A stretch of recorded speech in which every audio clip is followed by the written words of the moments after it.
해방 직후에 사람들이 참 살기가 힘든 그런 때였지 않습니까? 그때에 뭘 해서든지 가족들이 먹고 살아야 되니까 무슨 일이든지 다 했던 그런 시대였습니다. 저 서울의 서대문구에 영천시장이라고 하는 시장이 있는데 그 시장에는 유독 이 콩나물 장수가 그렇게 많았대요. 콩나물을 길러서 시장에 나가서 팔았어. 그래서 가족들, 자녀들을 키우는 그런 장사들이 그래 참 많았대요. 근데 한 어머니가 이제 아침 일찍 새벽에 콩나물 시루를 그냥 이고 영천시장으로 가기 전에 그때쯤 되면 항상 교회에 새벽종이 울리더래요. 그래서 그 새벽종 소리를 들으며 교회에 가서 예배를 드리고 기도를 하고 그리고 영천시장으로 가서 콩나물을 팔아서 그렇게 살았대요. 근데 이 어머니의 그 기도의 제목은 우리 가족이 예수 중심으로 살고 우리 자식들이 하나님께서 잘 인도해 주셔서 잘 성장하여서 하나님의 일꾼으로 쓰임받게 해달라 하는 것이 그것이 이 어머니의 간절한 기도의 제목이었대요. 그래서 새벽에 종소리 들리면은 일어나서 콩나물 시루를 이고 가다가 교회에 가서 기도를 하고 시장에 가서 콩나물 팔아가지고 그래서 자식들을 키웠는데 근데 그 기도대로 그 자식들이 잘 되어졌어요. 특히 아들이 잘 되어서 나중에 제약회사를 하나 만들었는데 이 아들이 생각하기를 내가 이만큼 잘 된 것은 어머니의 그 새벽 기도 덕분이다. 그래서 우리 회사의 심벌 마크를 뭘로 할까 생각하다가 바로 교회 새벽종으로 해야 되겠다. 그렇게 만들었대요. 그래서 그 이후로 이 회사가 정말 급성장하게 되어지고 우리가 다 잘 아는 종근당 제약회사가 바로 이 회사가 되어졌다는 그런 얘기입니다. 그냥 어머니가 뿌린 그 기도의 씨를 자식들이 다 열매를 받아 먹은 거예요. 그 눈물로 씨를 뿌리는 자가 기쁨으로 단을 거두리라고 했는데 그러한 기도의 열매가 이 가정에 있었던 것을 보게 되어집니다. 그러니까 그 어머니의 신앙이 자식한테는 내려간 거죠. 어머니의 그 기도 신앙이 자식들을 그렇게 만들었고 자식들도 그런 기도의 신앙으로 세워져 가는 것이겠죠. 그런데 오늘 성경에도 보니까 바로 그런 신앙을 그대로 이어받은 사사가 나옵니다. 우리가 살펴본 대로 사무엘 사사가 바로 그러한 사사였습니다. 사무엘은 자기 자신을 너무도 잘 알고 있었습니다. 내가 어떻게 이 세상에 태어났느냐. 나의 어머니가 성전에 올라가서 통곡함으로 하나님 앞에 기도하여 얻은 아들이 바로 내가 사무엘이다. 그래서 사무엘상 1장 20절에 보게 되어지면은 한나가 아들을 낳아 사무엘이라 이름하였으니 이는 내가 여호와께 그를 구하였다 함이더라. 이 사무엘의 이름의 뜻이 여호와께 구하여 얻은 아들이야 이 말이에요. 그래서 그 신앙 그대로 어머니의 그 기도 신앙 그대로 사무엘도 사사로 나중에 취임을 할 때 그때 기도로 시작을 했고 그리고 나라가 큰 어려움에 처해서 블레셋 그 군대가 쳐들어왔을 때 미스바에 모여서 그냥 민족을 대표해서 기도함으로 인하여서 민족을 구원했던 것을 우리가 지난 시간에 살펴봤습니다. 그리고 세월이 흘러 사무엘이 이제 은퇴할 나이가 되어진 거예요. 은퇴할 나이가 되어 마지막 이스라엘 백성들을 향해서 고별 설교를 하는데 그 고별 설교의 내용 중에 하나가 무엇이냐 하면은 나는 기도 쉬는 죄를 결단코 여호와 앞에 범하지 아니하고 이것이 마지막 이스라엘 백성들을 향한 고별 설교 가운데 하나였던 것이었습니다. 기도 쉬는 죄를 결단코 여호와 앞에 범하지 아니하고 기도하지 않는 것이 법적으로 죄가 되지 않습니다. 윤리적으로 죄가 되지 않습니다. 그런데 여호와 앞에 하나님 앞에 기도하는 것을 쉬는 게 그게 죄라고 느끼는 사람은 그 사람이 영적인 사람인 거예요.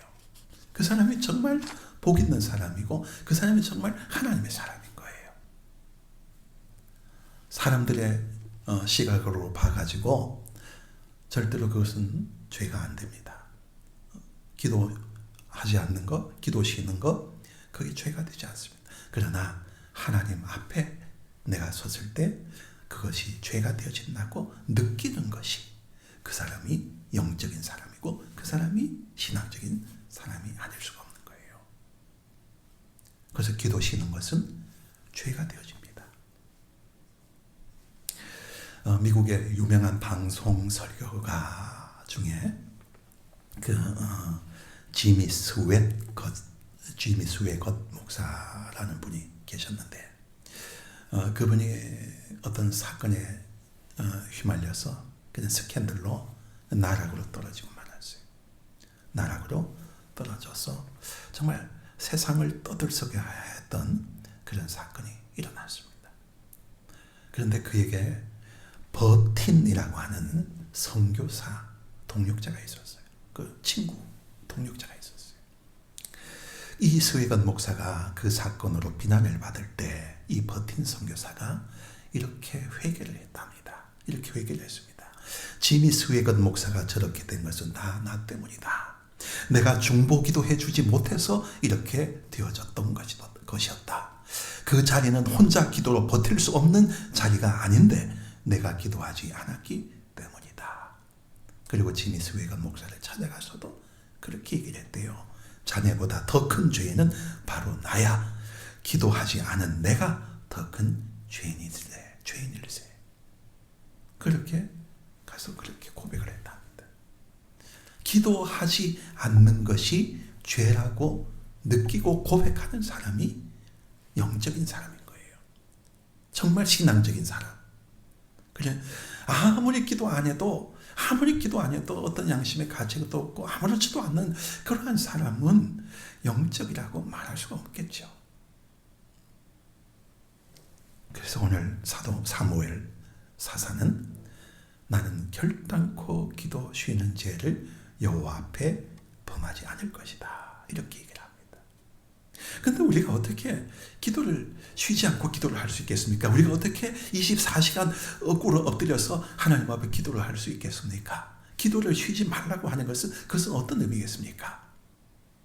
그것은 바로 규칙적인 기도의 습관을 가지는 거예요. 규칙적인 기도의 습관을 가지는 거예요. 예수님이 그랬습니다.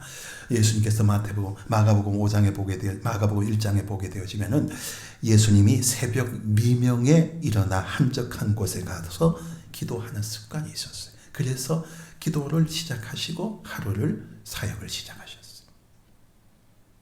그래서 습관적인 기도 생활. 구약 성경에 보면 다니엘이 그랬습니다. 다니엘서 6장 10절에 보게 되어지면은 다니엘은 하루에 3번씩 기도하는 그 습관을 왕이 바벨론이 섬기는 신 이외에 누구에게 기도해서는 안 된다. 기도하면 사자굴 속에 던져 넣을 것이다 하는 왕의 칙령이 떨어졌는데도 불구하고 다니엘은 그 기도의 습관을 버리지 못했습니다. 그래서 어떻게 했습니까? 예루살렘을 향하여 창문을 열어놓고 그리고 하나님 앞에 기도했다 그랬어요. 그는 사자굴 속에 던져지는 그런 위험을 감수하고 그 기도의 습관을 버리지 않았어요. 그것이 기도를 쉬지 않는 거예요. 사도행전 3장에도 보게 되어지면 베드로와 야고보가 기도하러 성전에 올라가 제9시 기도 시간에 그랬죠. 그 기도 시간을 정해놓고 매일 하루에 3번씩 기도하러 올라갔던 베드로와 야고보였습니다. 그래서 기도를 쉬지 않는다는 것은 내가 어떤 규칙적인 기도의 시간을 정해놓고 습관을 따라서 기도하는 거예요. 여러분들에게 묻겠습니다. 여러분들은 이러한 규칙적인 기도의 습관이 있습니까? 기도의 습관이 있어요? 그러면은 여러분은 기도 쉬는 죄를 범하지 않는 거예요. 기도를 쉬지 않고 하시는 분인 거예요. 그 상어는 어떻습니까? 바다 생명체 중에 가장 강자죠. 최강자이고 최상위 포식자가 바로 상어입니다. 상어를 모두 두려워하지 않습니까? 그런데 이 상어는 치명적인 그런 문제를 스스로 가지고 있는데, 그게 뭐냐면은 모든 물고기 어류들에게 가지고 있는 이 불에라고 하는 것이 이 상어에게는 없대요. 이 불에가 무슨 역할을 합니까? 공기주머니 아니겠어요? 이 공기주머니가 물고기 뱃속에 있어가지고 이 물고기가 이렇게 물 속에서 떠다닐 수 있는 거예요. 물고기에게 만약에 불에가 없으면 가라앉아 버리게 되겠죠. 그래서 공기주머니가 그 안에 있는 거예요. 그런데 상어가 이게 없대요. 불에가 없대요. 그래서 이 상어는 어떻게 해야 되느냐 하면은 계속 움직여야 됩니다. 계속 움직이다 보니까 상어는 바다의 어떤 생물 가운데에도 가장 강력한, 가장 강한 그런 동물이들. 바닷속에는 절대 강자가 바로 이 상어지 않습니까? 왜 이 상어가 이렇게 강자가 될 수 있었느냐? 상어는 불에가 없어요. 그래서 상어는 떠다니기 위해 가지고 자기 스스로 계속 움직여야 됩니다. 계속 움직이지 않으면은 가라앉아 버리기 때문에. 오늘 하나님의 백성들이 그렇습니다. 하나님의 백성들이 이 기도라고 하는 이 습관이 없게 되어지면 어떻게 될까요? 상어가 계속 헤엄쳐야 하는 것처럼 하나님의 백성들은 계속 기도를 해야 됩니다. 상어가 가만히 있으면은 가라앉고 마는 것과 같이 하나님의 백성들이 기도하지 않고 기도의 습관을 가지지 않게 되어지면은 세상 풍조에 쉽게 그냥 휩쓸려 버리고 마는 거예요. 그래서 우리는 이 기도라고 하는 이 강력한 지느러미가 있어가지고 우리는 이 지느러미를 통해 가지고 우리는 세상 휩쓸려 나가는 그러한 세상 풍조에 휩쓸려가는 그러한 사람들이 아니고 우리는 역류해가는 그런 물고기 같은 그런 사람인 거예요. 그 기도하지 않으면은 우리는 가라앉거나 아니면은 그냥 휩쓸려가 버리게 되어집니다. 그래서 우리는 이 상어가 바다의 절대 강자인 것처럼 우리가 기도하는 하나님의 백성이 되어지면 우리도 영적인 절대 강자가 되어진다는 것을 우리가 깨달아야 됩니다. 그래서 우리는 기도에 규칙적인 습관이 있어야 되는 거예요. 그것이 바로 쉬지 않고 기도하는 하나님의 백성인 거예요. 그러면 왜 우리는 기도를 해야 되느냐? 왜 우리는 쉬지 않고 기도를 해야 되냐? 왜 우리는 이런 규칙적인 기도의 습관을 가져야 할 하나님의 백성들이냐? 그걸 성경에서 우리가 세 가지를 한번 찾아보겠습니다. 그 첫째가 뭐냐면은 하나님의 뜻이기 때문에 그렇습니다. 데살로니가전서 5장 16절에 보게 되어지면은 항상 기뻐하라, 쉬지 말고 기도하라, 범사에 감사하라, 이는 그리스도 예수 안에서 너희를 향하신 하나님의 뜻이니라 그랬어요. 우리를 향하신 하나님의 뜻은 무엇입니까? 세 가지라는 거예요. 항상 기뻐하는 것, 그리고 쉬지 말고 기도하는 것, 그리고 범사에 감사하는 것. 우리가 이것은 꼭 기억해 둬야 할 내용입니다. 하나님께서 우리를 향하신 뜻, 우리가 꼭 이루어야 할 하나님의 뜻은 바로 항상 기뻐하는 것이고 쉬지 말고 기도하는 것이고 범사에 감사하는 것이고, 그래서 우리는 기도해야 되는 거예요. 쉬지 말고 기도하는 그런 규칙적인 기도의 습관을 우리가 가져야 하는 것은, 이것은 바로 나의 뜻이 아니고 하나님께서 우리를 향하신, 예수 안에 있는 자에게 하나님께서 우리를 향하신 하나님의 뜻이라는 거예요. 그래서 우리는 기도해야 됩니다. 하나님의 뜻이기 때문에. 그리고 두 번째로 바로 이 기도는 하나님의 능력의 통로가 되기 때문에 우리는 그래서 기도를 해야 됩니다. 야고보서 5장 14절에 보게 되어지면은 의인의 간구는 역사하는 힘이 있느니라 그러셨죠. 의인의 간구는 역사하는 힘이 있는, 우리가 회개하고 하나님 앞에 기도하게 되어지면은 역사하는 힘이 되어지는 것이 바로 이 기도 생활이라는 거예요. 우리는 하나님의 능력을 우리가 기도를 통해서 우리가 받게 되어집니다.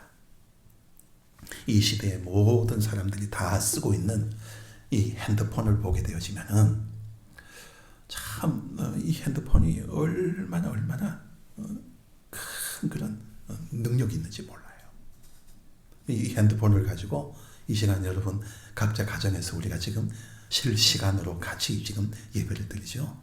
놀랍지 않습니까? 이 조그만 손바닥만한 이 핸드폰 하나로 우리가 이러한 일을 경험하는 거예요. 그뿐입니까? 이 핸드폰을 통해서 지구 어느 구석에 있더라도 우리는 사람과 통화를 하죠. 사람과 영상 통화를 할 수도 있고, 또 이것을 통해 가지고 이 핸드폰을 통해 가지고 은행의 모든 업무를 이 손바닥만한 이 핸드폰 안에서 우리가 다 할 수가 있어요. 그뿐입니까? 하지 못하는 게 없을 만큼 이 핸드폰은 정말 스마트폰이 되어버리고 말았어요.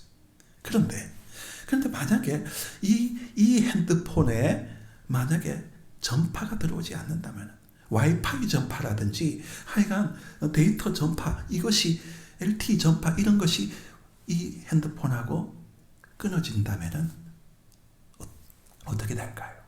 그냥 이 핸드폰은 그냥 공기가 되어지는 거예요. 아무것도 할 수가 없는 거예요. 그냥 손바닥만한 쇳덩어리밖에 되지 못하는 거예요. 그런데 이 쇳덩어리 안에 전파가 들어오면은, 데이터가 들어오면은 이런 놀라운 일이 일어나는 거예요. 여러분, 기도가 바로 이거예요. 기도는 정말 공기계인 것 같은 우리 인간들이 하늘로부터 내려오시는 하나님의 능력을 입는, 하나님의 전파를 입는 그것이 바로 기도라는 거예요. 그 기도는 바로 하늘로부터 내려오는 전파를 받는 거예요. 그래서 우리는 이 기도를 통해서 하나님의 무한한 능력을 우리가 경험할 수 있게 되어지는 것을 기억해야 됩니다. 그래서 우리는 기도를 하는 거예요. 기도를 하면은 역사하는 힘이 있어요. 하나님께서 역사하시는 그런 능력을 우리가 다 경험할 수 있게 되어지는 것을 바로 이 기도를 통해서 우리가 깨닫습니다. 그래서 우리는 기도를 해야 되는 거예요. 하나님의 능력을 더 입으려면 우리는 기도를 해야 되는 것 아니겠습니까? 출애굽기 17장에 보게 되어지면은 아말렉하고 이스라엘이 전쟁을 합니다. 이제 출애굽을 해가지고 완전 오합지졸인데 아말렉이라고 하는 대군대가 지금 길을 막고 있어요. 그런데 이 전쟁에서 승리를 거둡니다. 어떻게 승리를 합니까? 여호수아가 사람들을 이끌고 나가서 전쟁을 하지만은, 그러나 뒤에서 산에 올라가 가지고 뒤에서 손을 들고 하나님 앞에 기도하는 이 모세가 없었다면은 이 아말렉과의 전투에서 절대로 승리할 수 없었습니다. 이 전쟁의 승패는 어디에 있었느냐? 여호수아 장군이 나가서 싸우는데 전쟁의 승패가 있었던 것이 아니고, 뒤에서 기도하는 이 모세의 손이 바로 전쟁의 승패를 가늠하는 그러한 능력이 바로 거기에 있었어요. 그래서 하나님의 능력으로 이 아말렉 군대를 그냥 다 쳐부순 거예요. 그렇습니다. 기도는 하나님의 능력을 덧입을 수 있기 때문에 그래서 우리가 기도를 하는 겁니다. 그 기도는 바로 하나님의 능력을 내 것으로 만들 수 있는 것이 바로 기도입니다. 성경에 보니까 이 기도의 능력이 얼마나 큰지 헤아릴 수 없습니다. 그 많은 기도의 능력을 바로 우리는 기도를 통해서 느낄 수가 있고 경험할 수 있고 내 것으로 만들 수가 있게 되어진다는 것을 우리는 기억해야 됩니다. 기도는 바로 하나님의 능력을 입는 그런 통로가 되어지기 때문에. 그 다음에 세 번째, 기도는 하나님을 기쁘시게 해드리는 그런 일이기 때문에 우리는 기도의 습관을 가져야 됩니다. 잠언 15장 8절에 보게 되어지면은 정직한 자의 기도는 그가 기뻐하시느니라 그랬어요. 그가 정직한 자의 기도는 하나님이 기뻐하신다는 거예요. 우리가 기도를 하면 하나님이 기뻐하십니다. 왜냐하면 우리가 기도를 하는 것은 하나님과의 교제하는 것이기 때문에 우리가 기도의 시간을 갖기 시작하면 하나님께서 우리에게 찾아오셔서 우리와 교제하는 거죠. 영적인 교제를 나누는 거죠. 내 영과 하나님의 영이 교제를 하는 것이죠. 그래서 우리가 하나님을 찾으면 하나님은 그렇게 기뻐하신다는 거예요. 캠벨 몰간이라고 하는 영국의 유명한 강해 설교하시는 목사님이 계시는데 그분이 이런 얘기를 했어요. 이런 예를 들었어요. 자기에게 딸이 하나 있는데 이 딸이 정말 기쁨이 되어주는 거예요. 어떤 기쁨이 되어주냐면은 매일 오후에 이 딸이 학교에 갔다 오면은 아빠하고 영국의 유명한 하이드 파크라고 하는 그 공원이 있는데 그 공원을 이렇게 산책하는 것이 그때 가장 기쁨이 돼요. 가장 이 딸하고 그렇게 이렇게 하이드 공원을 이렇게 산책하는 것이 그렇게 큰 기쁨이었어요. 근데 어느 날 이 딸이 그러더래요. 아빠, 내가 한 10일 정도는 아빠하고 이 산책을 못할 것 같아. 그래? 무슨 사정이 있구나. 그리고 10일 동안 이 아빠는 혼자 산책을 했어요. 근데 10일 후에 성탄절에 이 딸이 실내에서 쓰는 슬리퍼를 자기가 직접 만들어가지고 학교에서 배웠대요. 그래서 이 딸이 그 슬리퍼를 만드느라고 일주일 동안 학교에 갔다 오면은 자기 스스로 슬리퍼를 만들어서 내가 아빠에게 생탄 선물로 주겠다고. 그래서 성탄절날 그것을 아빠한테 가져왔어요. 그래서 이 캠벨 몰간 목사님이 이 딸의 손을 잡고 그렇게 얘기를 했대요. 사랑하는 딸아, 너무너무 고맙고 감사하구나. 이걸 만드느라고 얼마나 수고가 많았느냐. 그런데 이 아빠가 솔직하게 말하자면은 이 슬리퍼보다는 네가 나와 더불어 같이 손잡고 산책하는 것이 더 좋단다. 그렇게 얘기했어요. 그렇게 얘기했어요. 여러분, 우리 하나님께서도 우리에게 그렇게 말씀하시는 거예요. 네가 세상 일로 그렇게 바쁘냐. 그러나 네가 나와 교제하는 시간, 네가 나의 손을 잡고 기도하는 시간, 그 시간이 내게 더 기쁨이 되는구나. 우리가 기도하면은 하나님은 기쁨을 느끼시는 거예요. 우리를 통해서 기쁨을 느끼시는 거예요. 우리가 하나님을 기쁘게 해드리는데 그것을 왜 우리가 하지 않아야 될까요? 늙으신 부모님들 우리가 모시고 살아가다 보니까 그 부모님들이 그냥 기다리는 건 자식들이 기다리는 거. 우리도 일주일에 한 번씩 의성에 계시는 부모님 찾아가는데 80을 넘어 이제 90을 바라보는 우리 부모님들이 그저 눈 꼽아 기다리는 것이 바로 손꼽아 기다리는 것이 바로 자식들. 그 자식들이 오면은 그냥 그렇게 좋아하는 거예요. 우리가 기도하는 것도 바로 이것이라는 거예요. 우리 하나님을 기쁘시게 해드리는 것. 우리가 아무리 바빠서 하나님과 대화를 하지 않는다면 하나님은 홀로 근심하시는 거예요. 그러나 우리가 하나님의 손을 붙잡고 우리가 기도하게 되어지면, 우리가 기도의 손을 붙잡고 기도하게 되어지면 하나님은 우리를 통해서 끝없는 그러한 기쁨을 누리시는 하나님이심을. 그래서 우리는 기도해야 되는 거예요. 우리를 하나님과 우리가 내가 기도할 때 하나님은 나와 함께 하시는 거예요. 그런데 이러한 기쁨 하나님만이 느끼십니까? 우리도 느끼는 거죠. 기도를 할 때 살아계신 하나님이 나와 함께 하셔. 그래서 우리는 기도를 하는 거예요. 하나님께 기쁨을 드리기 위해서. 그 기쁨은 우리에게 그대로 축복으로 돌아오게 되어 있어요. 그래서 우리는 기도 쉬는 죄를 여호와 앞에 결단코 범하지 아니해야 됩니다. 기도는 그렇습니다. 기도는 그냥 닫힌 것을 여는 열쇠이죠. 뿐만 아니라 사탄의 공격으로부터 우리 가정을 지키는 자물통이 되어지는 것이 바로 기도입니다.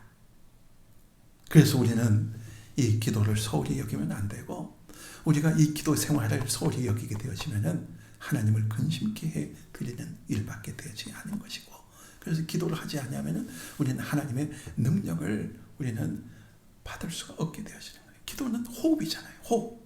기도는 우리 영혼의 호흡이라고 하잖아요.